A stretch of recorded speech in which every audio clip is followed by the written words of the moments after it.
আসসালামু আলাইকুম ওয়া রাহমাতুল্লাহি ওয়া বারাকাতুহু। প্রিয় শিক্ষার্থী, আশা করি মহান আল্লাহ তাআলার রহমতে তোমরা সকলে ভালো আছো। আলহামদুলিল্লাহ, আমিও আল্লাহ তাআলার অশেষ মেহেরবানিতে ভালো আছি। প্রিয় শিক্ষার্থী, আজকে তোমাদের সপ্তম শ্রেণীর প্রথম অধ্যায় পাঠ 9 আখিরাত নিয়ে আলোচনা করব। আখিরাত কি, কাকে বলে এবং আখিরাতের গুরুত্ব, আখিরাতের পর্যায় কি কি। প্রিয় শিক্ষার্থী, এই বিষয়ে আজকে আমরা আলোচনা করব। প্রথমে আমরা জানব আখিরাত। আরবিতে বলা হয় আল আখিরাতু। আল আখিরাতু, আখিরাত। যে আখিরাতের শাব্দিক অর্থ পরকাল, অর্থাৎ ইহকাল কিংবা এই দুনিয়ার পরের জীবনের হলো আখিরাত। দুনিয়ার পরের জীবনই হলো আখিরাত। আমাদের দুনিয়ার এই জীবনই শেষ নয়, মৃত্যুর পরে আরেকটি জীবন রয়েছে, আরেকটি যুগ রয়েছে, আরেকটি কাল রয়েছে, সেটাই হলো আখিরাত, সেটি হলো পরকাল। কাজে পরকালে আমরা এই দুনিয়াতে যা কিছু করব এর প্রতিদান পাব, এর ফলাফল উপভোগ করব। অর্থাৎ এই দুনিয়া হলো, আখিরাত হলো এই দুনিয়া কিংবা ইহকাল, এটা হলো কাজ করার জায়গা, কাজ করার স্থান, আমল করার স্থান। আর পরকাল হলো এই কাজের ফলাফল উপভোগের স্থান। আমরা এই দুনিয়াতে যা কিছু করব এর ফলাফল কিংবা এর বিনিময়ে যা কিছু পাওয়া সেটা পাবো আমরা আখিরাতে। কাজে প্রিয় শিক্ষার্থী, আমরা জানি আখিরাত কি। দেখো, আখিরাত শাব্দিক অর্থ পরকাল, দুনিয়ার জীবনের পরের জীবনই হলো আখিরাত, অর্থাৎ ইহকালের পরের জীবন হলো আখিরাত। কাজে এই আখিরাতে দুনিয়ার সব কিছুর খবর কিংবা প্রতিদান আমরা পাবো।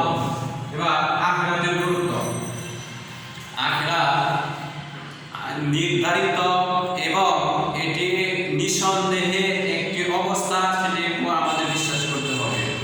আখিরাতের প্রতি বিশ্বাস মানুষকে মুমিন বানায়, ঈমানদার হয়। অর্থাৎ যারা আখিরাতের প্রতি বিশ্বাস রাখে তারা ঈমানদার, তারা মুমিন। আর যারা আখিরাতের প্রতি বিশ্বাস রাখে না, বিশ্বাস করে না, তারা মুমিন হতে পারে না। অর্থাৎ আমরা জানলাম যে মুমিন হওয়ার জন্য গুরুত্বপূর্ণ একটি শর্ত হলো আখিরাতের প্রতি বিশ্বাস স্থাপন করা। যেমন আমরা ওই ইমানে মুফাসসালের মধ্যে ঘোষণা করেছি আমানতু বিল্লাহি ওয়া মালাইকাতিহি ওয়া কুতুবিহি ওয়া রুসুলিহি ওয়াল ইয়াউমিল আখির। কাজে আল্লাহ তাআলার প্রতি যেমন বিশ্বাস করতে হবে, তার কিতাবের প্রতি বিশ্বাস করতে হবে, ফেরেশতাদের প্রতি বিশ্বাস করতে হবে, নবী রাসূলদের প্রতি বিশ্বাস করতে হবে, তেমনই বিশ্বাস করতে হবে আখিরাতের প্রতিও। কাজে আখিরাতের প্রতি বিশ্বাস স্থাপন ছাড়া কেউ মুমিন হতে পারে না। মুমিন হওয়ার জন্য আখিরাতের প্রতি বিশ্বাস স্থাপন করা এটা অপরিহার্য। এই সম্পর্কে মহান আল্লাহ তাআলা পবিত্র কোরআন মজিদে ঘোষণা করেছেন, ইন্নামা হাযিহিল হায়াতুদ দুনিয়া মাতাউন ওয়া ইন্নাল আখিরাতা হিয়া দারুল কারার। যে এই দুনিয়ার জীবন তো অস্থায়ী ভোগের বস্তু মাত্র, আর নিঃসন্দেহে আখিরাতে হলো চিরস্থায়ী আবাস, চিরস্থায়ী থাকার স্থান। এটি হলো সূরা আল মুমিনুন আয়াত 39। কাজে আখিরাতটাই হলো চিরস্থায়ী আর ইহকাল হলো ক্ষণস্থায়ী। কাজে এই ক্ষণস্থায়ীর জন্য চিরস্থায়ী জীবনকে অবহেলা করা উচিত নয়। কাজে এই আখিরাতের প্রতি আমাদের বিশ্বাস স্থাপন করতে হবে। দেখো, আখিরাতের প্রতি গুরুত্ব, আখিরাতের প্রতি আমাদের গুরুত্ব এই জন্য যে আখিরাতের প্রতি বিশ্বাস মানুষকে সৎকর্মশীল করে তোলে, মানুষকে সৎকর্মশীল করে তোলে। মানুষ অন্যায়, অশ্লীল, বেহায়াপনা কাজ থেকে দূরে থাকে, কারণ তার বিশ্বাস যে ইহকালে যা কিছু করব, দুনিয়াতে যা কিছু করব এর প্রতিফল আমাকে উপভোগ করতে হবে কিংবা এর প্রতিদান গ্রহণ করতে হবে আখিরাতে। কাজে ভালো কাজ যদি করি তার ভালো ফলাফল পাবো, আর যদি খারাপ কাজ, অন্যায় কাজ, অনৈতিকতার কাজ করি এর জন্য শাস্তি ভোগ করতে হবে। আমাদের আমলনামায় পাপ যোগ হয়ে যাবে। কাজে যে ব্যক্তি আখিরাতের প্রতি বিশ্বাস করে সে ব্যক্তি অন্যায় কাজ করতে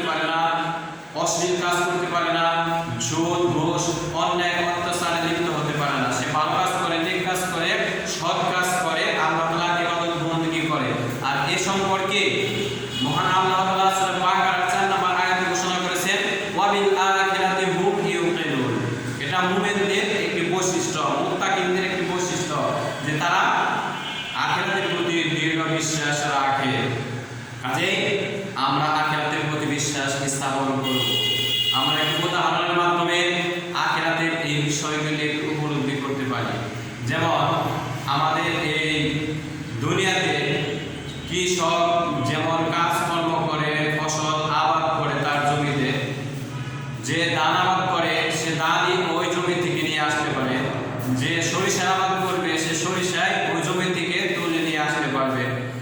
অনুরূপভাবে এই দুনিয়াতে যে ব্যক্তি ভালো কাজ করবে আখিরাতে ভালো ফলাফল পাবে, আর যে ব্যক্তি খারাপ কাজ করবে, অন্যায় কাজ করবে, নিজে খেয়াল খুশি মতো চলবে, আখিরাতে ওই ব্যক্তি পাপ হবে, ওই ব্যক্তি এরূপে তার পাপের শাস্তি পাবে।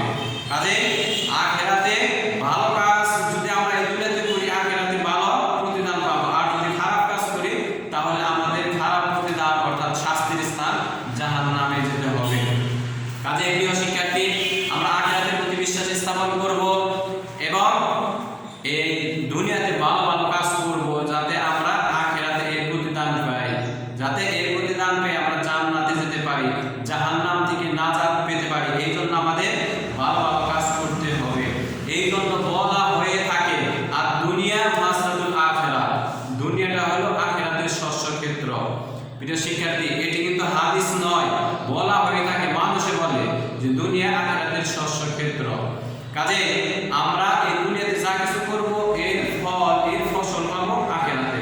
কাজে আমাদের ভালো কাজ করা উচিত। প্রিয় শিক্ষার্থী, এবার আমরা জানবো আখিরাতে কয়েকটি পর্যায় আছে, তার মধ্যে অন্যতম একটি পর্যায় সিরাত। আখিরাতে কিছু পর্যায় আছে, যেমন মৃত্যুর পর থেকে শুরু হয়ে যায় মৃত্যু, কবর, হাসর, মিজান, সিরাত, জান্নাত, জাহান্নাম। এগুলি আখিরাতের এক একটি পর্যায়, এইগুলির প্রতি বিশ্বাস স্থাপন করতে হবে। কাজে আমরা এখন জানবো সিরাত কি। সিরাত শব্দের অর্থ রাস্তা, পুল, পদ্ধতি। আর পরিভাষায় বলা হয়ে থাকে যে কিয়ামতের দিন মানুষ একটি পুলের উপর দিয়ে অতিবাহিত হবে, যেটি জাহান্নামের উপর নির্মিত। জাহান্নামের উপর নির্মিত একটি পুল রয়েছে, যার উপর দিয়ে প্রত্যেককে অতিক্রম করতে হবে, এটা পার হয়ে যেতে হবে জান্নাতে যেতে চাইলে। এটির নামে হলো সিরাত। কাজে সিরাত এটি এক একজনের ক্ষেত্রে এক এক ধরনের হবে। যে ব্যক্তি সৎ কাজ করেছে, ঈমানদার, ভালো কাজ করেছে, তার জন্য ওই সৎ কাজ অনুযায়ী কারোর জন্য খুব প্রশস্ত হয়ে যাবে, আবার কারোর জন্য সংকীর্ণ হয়ে যাবে। পাপ কাজ যদি হয় তাহলে তার জন্য সংকীর্ণ হয়ে যাবে, সে এটা অতিক্রম করে যেতে পারবে না। যেমন হাদিসে এসেছে যে যে ব্যক্তি ভালো কাজ করবে, সৎ কাজ করবে, বেশি বেশি নেক কাজ করেছে, ওই ব্যক্তির জন্য এমন প্রশস্ততা হবে সে তাড়াতাড়ি পার হয়ে যাবে। যেমন বিদ্যুৎ গতিতে কিংবা ঝড়ের গতিতে, ঘোড়ার গতিতে, দৌড়ের গতিতে, হাঁটার গতিতে, কিংবা শেষ পর্যন্ত যার একেবারে কম নেক আমল, সে আস্তে আস্তে ওই হামাগুড়ি দিয়ে হলেও এই সিরাতটা পার হয়ে সে জান্নাতে চলে যাবে। অন্যত্র কিংবা এর বিপরীতে যারা ভালো কাজ করেনি, অন্যায় কাজ করছে, অনৈতিকতার কাছে লিপ্ত ছিল, তাদের জন্য ওই পাপ অনুযায়ী তাদেরও এটা সংকীর্ণ হয়ে যাবে। তাদের জন্য এই সিরাতটা হবে চুলের চেয়েও চিকন, সূক্ষ্ম এবং তরবারির চেয়েও ধারালো। কাজে যখনই তারা এটা অতিক্রম করতে চাইবে তখন তারা ওখানে কেটে, তরবারির মতো ধারালোটা ওখানে কেটে জাহান্নামে পড়ে যাবে। আর এটা এই সিরাতটা কিন্তু জাহান্নামের উপর নির্মিত পুল কিংবা সিরাত, এটি পুল বা ব্রিজ। কাজে জাহান্নামের উপর দিয়ে যে পড়ে যাবে সে জাহান্নামে পড়ে যাবে। এই সম্পর্কে আল্লাহ তাআলা সূরা আম্বিয়ার মধ্যে ঘোষণা করেছেন এবং সূরা মরিয়মের মধ্যে ঘোষণা করেছেন, ওয়াইন মিনকুম ইল্লা ওয়ারিদুহা কানা আলা রাব্বিকা হাতমান মাকদিয়া। এটা তোমাদের প্রত্যেকেরই তা অতিক্রম করতেই হবে এই সিরাতটা, আর এটা আল্লাহ তাআলার পক্ষ থেকে নির্ধারিত, এটা অপরিহার্য। সূরা মরিয়ম 71 নম্বর আয়াতে আল্লাহ তাআলা বলেন। এই সম্পর্কে রাসূল সাল্লাল্লাহু আলাইহি সাল্লাম আরো বলেছেন, ইউদাউ সিরাতা বাইনা যাহরাই জাহান্নাম। সিরাতটি স্থাপন করা হয়েছে জাহান্নামের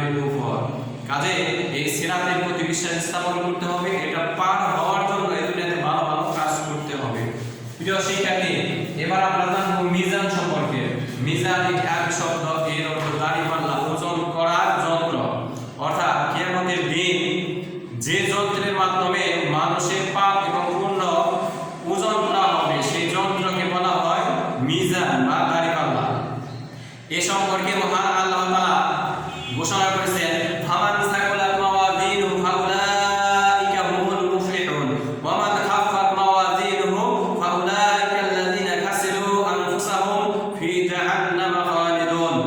অর্থাৎ যাদের আমলনামায় নেক কাজ ভারী হয়ে যাবে, বেশি হবে, তারা হবে সফল কাম। আর যাদের নেক কাজের ওই দাড়িপাল্লাটা হালকা হয়ে যাবে, তারা হবে ক্ষতিগ্রস্ত এবং তারা জাহান্নামে চিরস্থায়ীভাবে থাকবে। কাজে এটি সূরা মুমিনুন আয়াত 102 এবং 3। কাজে এই মিজান সম্পর্কে আমাদের বিশ্বাস রাখতে হবে। এই মিজান দাড়িপাল্লায় যেন আমাদের সৎ কাজ বেশি হয়, ওজন বেশি হয়, সেই জন্য আমাদের বেশি বেশি ভালো কাজ করতে হবে। এই সম্পর্কে রাসূল সাল্লাল্লাহু আলাইহি ওয়াসাল্লাম বলেছেন, আলহামদুলিল্লাহি তামলাউল মিজান। আলহামদুলিল্লাহ, সকল প্রশংসা আল্লাহ তাআলা। এই বাক্যটা বললে একেবারে ওই মিজান দাড়িপাল্লাটা পরিপূর্ণ হয়ে যায়। কাজে এটা আমাদের নেক কাজ বাড়ানোর সহজ একটা উপায় আলহামদুলিল্লাহ বলা। অন্যত্র রাসূল সাল্লাল্লাহু আলাইহি ওয়াসাল্লাম আরো ইরশাদ করেছেন যে কালিমাতানি হাবিবাতানি ইলার রহমান খাফিফাতানি আলাল লিসান সাকিলাতানি ফিল মিজান সুবহানাল্লাহি ওয়া বিহামদিহি সুবহানাল্লাহিল আযীম। আল্লাহ তাআলার নিকট দয়াময় আল্লাহ তাআলার নিকট দুটি বাক্য খুবই পছন্দনীয় এবং মুখে উচ্চারণ করা খুব সহজ এবং মিজানের দাড়িপাল্লায় খুব ভারী, ওজন বেশি হবে। কালিমাটি কি? সুবহানাল্লাহি ওয়া বিহামদিহি সুবহানাল্লাহিল আযীম। যে পবিত্রতা ও প্রশংসা আল্লাহর জন্য, তিনি মহান ও অতিশয় পবিত্র। কাজে প্রিয় শিক্ষার্থী, আমরা এই দোয়াগুলি কিংবা এই তাসবিহগুলি